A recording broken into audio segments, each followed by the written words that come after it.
Keegan was not. Keegan worked one day at a restoration company and he hated it. And his buddy that worked for us was like, my friend needs a job. And I was like, all right. So we brought him on and he's like, yeah, this is way better than that. I texted my wife and I said, I don't think I can do this. I said, I'm mentally, I don't know if I can keep going. This has been the most challenging week and today just kind of capped it off. I love to drink. And he says, he said it out loud to me in a hotel room in Anaheim, California. You're not gonna drink. I'm 44. Had I started this when I left Discount Tire at 32, I'd be an old man in the game. But yeah, pretty much everything we do can be done hands down like within 24 hours. Okay. So outfitted the way these are done, and they were 150 now, which like I said, this one I think fresh off the assembly line was about 115 back in 2021 when they were building it out. Today we're in Gilbert, Arizona. Going to be meeting up with LJ Richardson, who owns Moby Tire. Started it from the ground up, and going to hear how he's making that successful today, and looking forward to it. So we'll be seeing LJ and his team shortly. Okay, let's go print off. I want to print off the invoice for. Been with me since the jump. He was working we had him go get a job at Discount Tire because obviously that's where I spent 17 years there. So I was like, hey, I just thought it'd be a good job. I was in the foundry business, metals melting business before this, traveling 100 nights a year. So this was prior to you, because you also worked at Discount as well? I did 17 years at Discount Tire. I left there, started a golf apparel company with a buddy, did that for 4 years, got into the foundry business for 5. And then we were in Iowa the summer of 2021, and we were visiting my wife's family, and I was like, I think when we get home, I'm gonna start a mobile tire business. And she's like, oh, okay. And then we came home, and I was like, yeah, we're doing this. Put together a business plan, had a name for it. What year was this? This was 2021. Okay. Yeah, this is, my friends started Freedom Tire Guys in Nashville. They left Discount Tire. They started Freedom Tire Guys basically the same time I left the golf apparel. So I had got out of a startup and I needed like a real job. Yeah, needed some income. Yeah. I mean, we're a family of 5. I have 3 kids. He's our middleest, and my wife was a stay-at-home mom. Yeah. And so the entrepreneurial world with my buddy was a lot of fun. We got to go to Asia 3 times, ran around, but I was like, man, I need a job. Like, that's gonna pay. So yeah, so I had him go work at Discount though out in Queen Creek. Yeah. Because my buddy that I worked with was run that store, so I just thought it would be good for him. I didn't know that eventually we were going to poach him. And then Sam came from Discount Tire. Caleb was at Discount Tire. Keegan was not. Keegan worked one day at a restoration company and he hated it. And his buddy that worked for us was like, my friend needs a job. And I was like, all right. So we brought him on and he's like, yeah, this is way better than that. So he's been with us, I don't know, man, it's coming up on a year for sure. So yeah. So how did you know that there was a demand for a mobile tire service? Well, it's funny because when my buddies asked me to do it in 17, I had never heard of it. I was like, no big deal. Like, it sounds like it'll be fun. Really, I have a passion for customer service. That's what we are. We're a customer service business first. We just happen to sell tires. Everyone needs tires. Yeah. Yeah, we have the compressors. The power systems are built into these. All 3 of them have the power systems built into the vans. So then they power the balancers, the tire changers, obviously the air compressors. So yeah, we do everything tire related. We do new tires, flat repairs, rotations, balancing, TPMS work. We don't do brakes. I'm not interested in oil changes. I can't fit an alignment rack in the little as 35, and I think last week or 3 weeks ago we did 105 tires in a day for them. So just installs. So yeah, and then we have obviously we have about 40 fleets that entrust us with their fleets to go on job sites on location. So we have AC companies that are putting a new air conditioning unit on, and we show up and throw tires on their van. And then, so their guys don't have to go when they're done, sit and wait. Construction job sites, we were just at one yesterday fixing a flat for a guy. So yeah, we do residential and fleet work. And then 1 tire for the Civic. And everything will be ready to go like around 11 o'clock. He said 11 to 12, everything should be there. Born and raised here in Arizona. We'll make it a quick version. My wife even told me before I left the house, she goes, don't ramble. I said, yes, ma'am. But I was born in Phoenix, lived in Payson for 6 years, and then came down in '89 to the East Valley. And I've pretty much been out here my whole life from Kyrene to Ellsworth and this side of the 60. That's where I met my wife when we were 9. We grew up a little bit together, and then lived in Chandler. Gilbert, went to Gilbert High, graduated in 98. My wife graduated Chandler same year. And then we started a family right after high school. And I basically lived out in the Southeast Valley my whole life, and worked for a discount tire company from high school. And thought that was going to be a career. Wonderful company to start, and just God had other things in plan, and went off and did golf apparel with a good friend of mine when he retired from what he was doing, and got into that was kind of like my first kind of experience with being an entrepreneur-ish. He was obviously the one running it, owning it, and stuff like that, but man, it was just a lot of fun. And I think I've always kind of had that bend to me about wanting to do something for myself. Kind of took me on a different path. All 3 jobs that I've had prior to starting this mobile tire business, they all have a very integral part of teaching me exactly what I needed to know to do this business, which I think is why this business has been so successful, because God has certainly had his hand in all 3 different careers. And every time I thought, well, this would definitely be the one. Oh, I can see myself doing this. Oh, I can see myself. But he instilled with me just the desire to be my own boss. And this is a legacy thing for me. Sure. Really, it's what it's about, is for generations. I have kids. I have a grandkid. So I just think about this long-term play. How can we do that? But So how has faith and your faith in God worked in your life? Great question. I think ultimately what it comes down to is that I'm never doing anything on my own. Right? There's a lot of people that doubt. There's a lot of people that deal with doubt and whether or not it's going to work. I fully trust in the God-given ability I have, but I also feel like God's put this in my heart to do this and to be successful at it. And I just think that no matter I've had, real conversation 3 weeks ago. I was driving back from, we were having an incident on a job site, and I had to leave our office and drive 25 minutes out to help my guys. And after 2.5 hours of helping them on the job, I literally was driving back, and I pulled over. I texted my wife and I said, I don't think I can do this. I said, I'm mentally, I don't know if I can keep going. This has been the most challenging week, and today just kind of capped it off. And I was upset. It was kind of broke me. And there's a video that we have from my first week in business. We were out with some friends having dinner on St. Patrick's Day in 22, and she was recording me. And I said, there's no bad days. I said, being a small business owner is the best thing ever. I love it. I'm never going to get tired of it. No bad days. And I'm laughing, and she's like, I'm recording this, so when the time comes, I'm going to send it to you. And little did I know, 3 years and a couple months later, she fired that video off to me within 2 minutes, and she says, I'm praying for you now. And it was crazy, man. I started praying, just give me peace. There's never been a situation that we've come across in this business that we haven't been able to overcome. And we did. It was crazy, man. I drove all the way back to the office, got there late, and I ended up having to drive back out to the customer's house to finish the job. And I just remember this peace being in me, God's got this. Just give it over to Him. Just do the best that I can. Right. Be honest with people about the challenges that we face, and He'll provide a way. And obviously, in my marriage and personal life, and with kids, but in the business, it really is a thing that I do, to just trusting fully that God's going to take care of all the challenges that come our way. Yeah. So that was the moment where I think it kind of built up with just, man, you're going to have to realize again.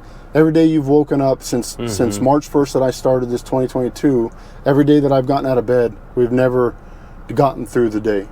So we've always overcome.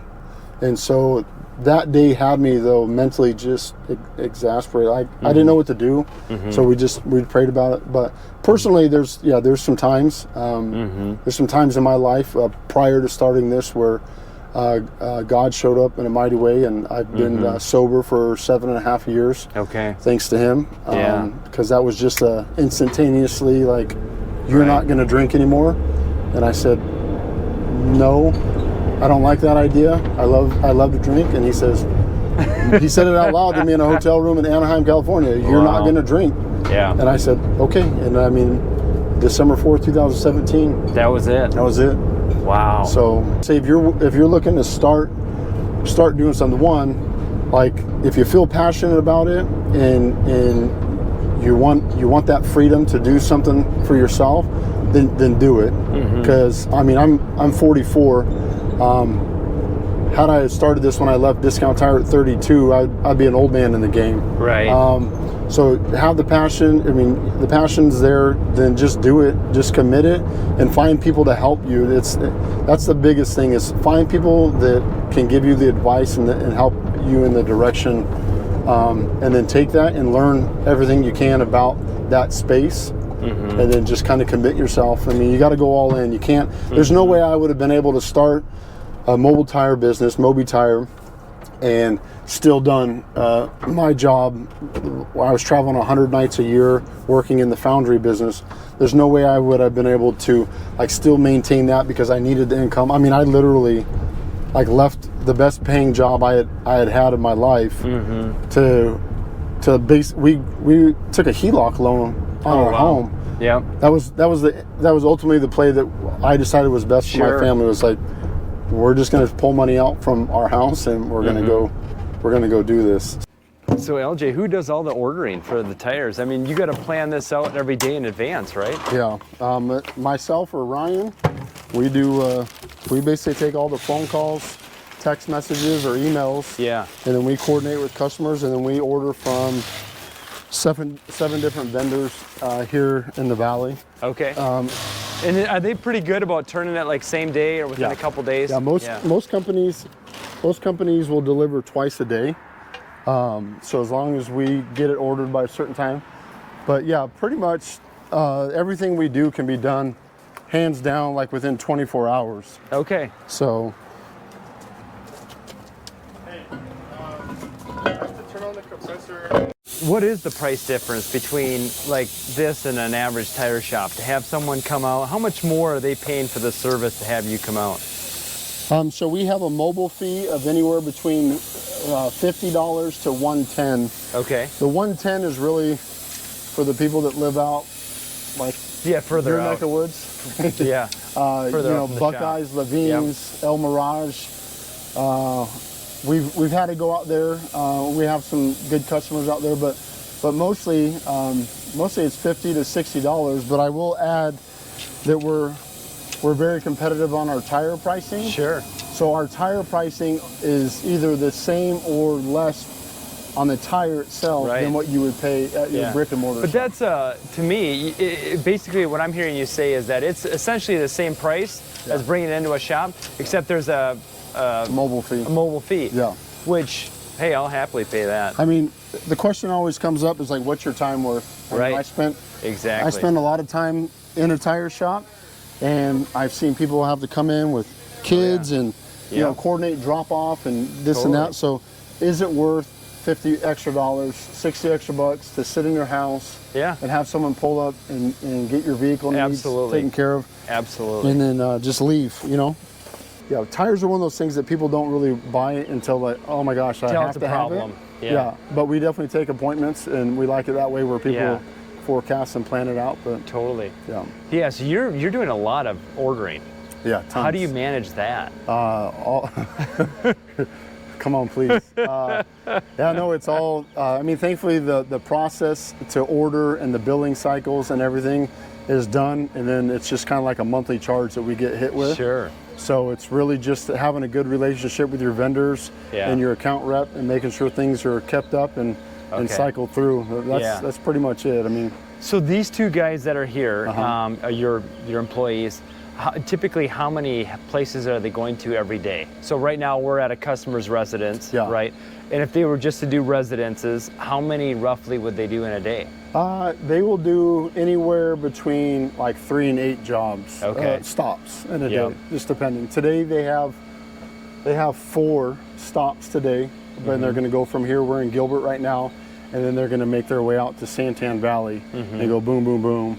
And so between those jobs, they'll have, you know, a wheel and tire deal here on this truck, a flat repair on another customer's house, 2 new tires at another place, and then they have it's like a fleet account that we have where their yards out in Santan Valley, and they'll do 4 sensors, 4 tires, 2 wheels, another tire. So yeah, I mean, not every job is just like, you know.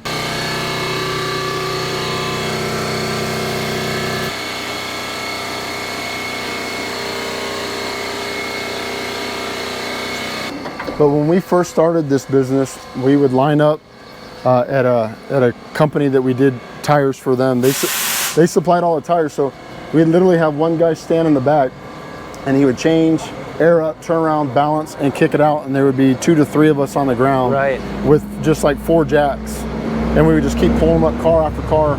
And this poor van right here, from probably about April of 22 until we finally bought the big one out in September, October-ish, whatever it was. Yeah. This poor thing was just getting the tar beat out of it. Like, it was the workhorse. Oh man, like I didn't think that this thing could be pushed to the max. We actually just replaced a bunch of stuff last week in it that I've been wanting to do, but we had to get that other van out from Tennessee so we could kind of shut this thing down and do some TLC to it. But we brought this thing out, and within the first month, we blew out the air compressor that came in the vans. And the guy that builds them out, I got a hold of him, we're talking. He's like, well, those can handle like 24 tires like a day, like they're built. And I go, look, man, we're changing 50 to 80 tires a day out of this thing. Right. Like that, this little compressor is not gonna work, which is why all the vans now have the big stand-up air compressors in the back, because we found out really quick that, yeah, that type of fleet work isn't gonna resonate. Here, it looks like you've got your tire changing machine, you got air compressors. What else do you have in here? We have the, obviously we have our balancer, overstock of wheel weights. These vans, we have 2 jacks loaded up. And then on the back side, we have all of our flat repair equipment, all of our drill bits and stuff to do that work. I mean, it's pretty much all you need to make the world go round. I mean, we keep the tire pressure sensors on hand with the TPMS tool that works on pretty much every vehicle out there. Vans like these, to outfit them new, you're looking at about 150,000. Yeah, I talked to the manufacturer at the SEMA show last year, and I said, what's your numbers on a new van outfitted the way these are done? And they were 150 now, which, like I said, this one, I think fresh off the assembly line was about 115 back in 2021 when they were building it out. And then that van, the chassis, and then they boxed it out, and then they got it all set up. I think that one all in was between $90,000 and $95,000. So for anybody that started a business knows, even a year into it, it doesn't look like I thought it would. And then where we're at now, yeah, I wouldn't have guessed, but yeah, like I said, here we are. My wife was very supportive, but also very hesitant. Melissa's very much job security, retirement, what's that look like? And I'm over here like, man, I don't know, we'll figure it out. And like I said though earlier, is that tires are a grudge purchase, but everybody has to have them. Right. So I'm not knocking, go start your business and whatever you want to do, but I felt comfortable knowing that the space that we were getting into is unfortunately something that like everybody, and there's a funny story behind that. When I first was going to start this, she's like, no one's going to pay extra money. She's like, I go, why? Because you wouldn't? She's like, yeah, I would never spend extra. And I go, right, but that's you. Right. The next morning, we wake up, I think it was a Saturday morning, and I open up our garbage thing and I see Taco Bell in there. Now my boys at the time were like 14 and 16. Yeah.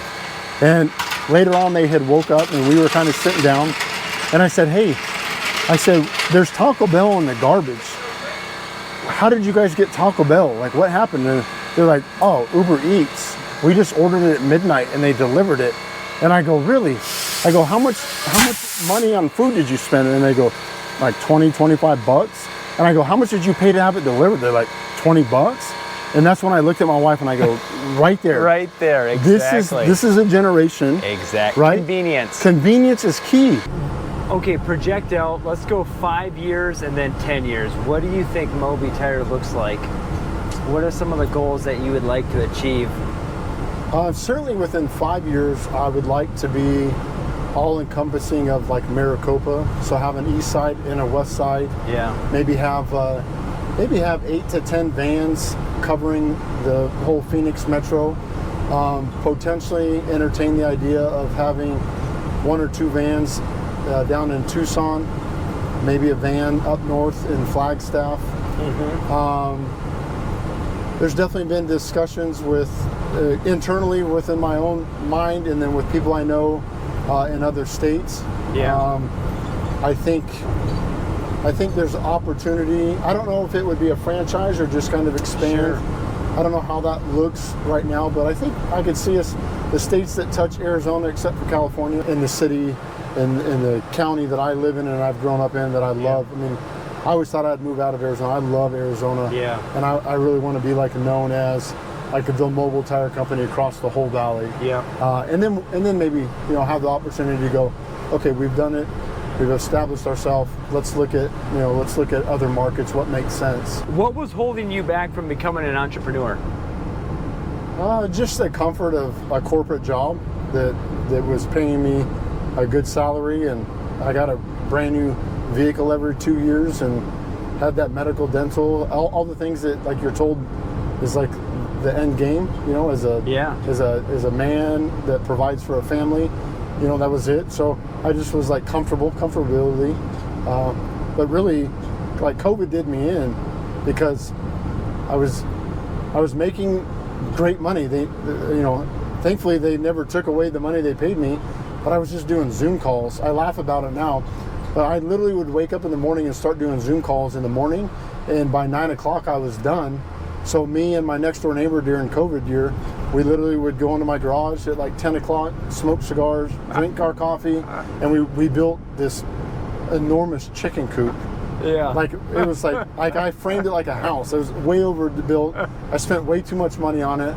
But I realized I'm kind of just bored, like making money and not really finding anything. So that was kind of like the start of maybe I should really just kind of kick it into gear and do something different. Yeah. So what was that like, actually making the leap, going from quitting that safe, secure job that, look at society, that's what most people are looking to achieve.